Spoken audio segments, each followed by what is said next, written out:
คำเตือนการลงทุนมีความเสี่ยงสูงผู้ลงทุนควรศึกษาให้ดีก่อนการลงทุนการซื้อขาย Forex และ CFD มีความผันผวนสูงทางดักเทรดเดอร์บ่ได้มีการซักซ้วนการลงทุนแต่อย่างใด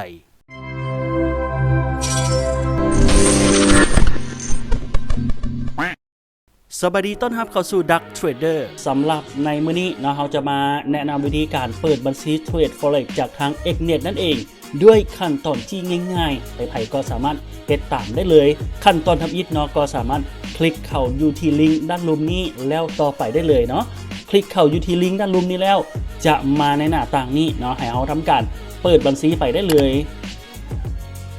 และเลือกประเทศที่ว่าเราอาศัยอยู่แต่นอกจากนี้ใช้อีเมลของเรา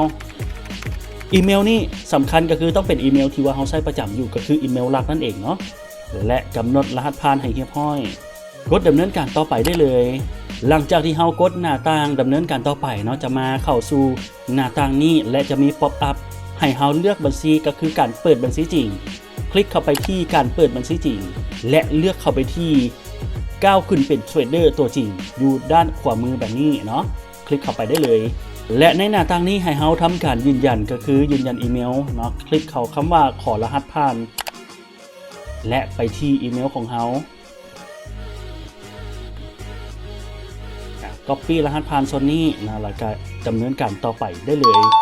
สำหรับหมายเลขโทรศัพท์จะเป็นหมายเลขโทรศัพท์ที่ว่าเราใช้เป็นประจำนี่เนาะใส่ขึ้นต้นด้วย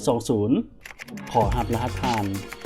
หลังจากนั้นจะมี SMS เนาะแจ้งรหัสการยืนยันของเราขึ้นมาที่โทรศัพท์ของเราเนาะทำการกรอกรหัสผ่านไปได้เลยกดดำเนินการต่อไปและในหน้าต่างนี้ให้เราเลือกหรือว่าตั้งค่าเนาะก็คือข้อมูลส่วนตัวของเรานั่นเองชื่อนามสกุลวันเดือนปีเกิดต้องเป็นชื่อจริงเนาะนามสกุลจริงวันเดือนปีเกิดต้องตรงกับพาสปอร์ตของเรานั่นเองอันนี้สำคัญอย่างยิ่งเนาะเลือกที่อยู่ของเราและ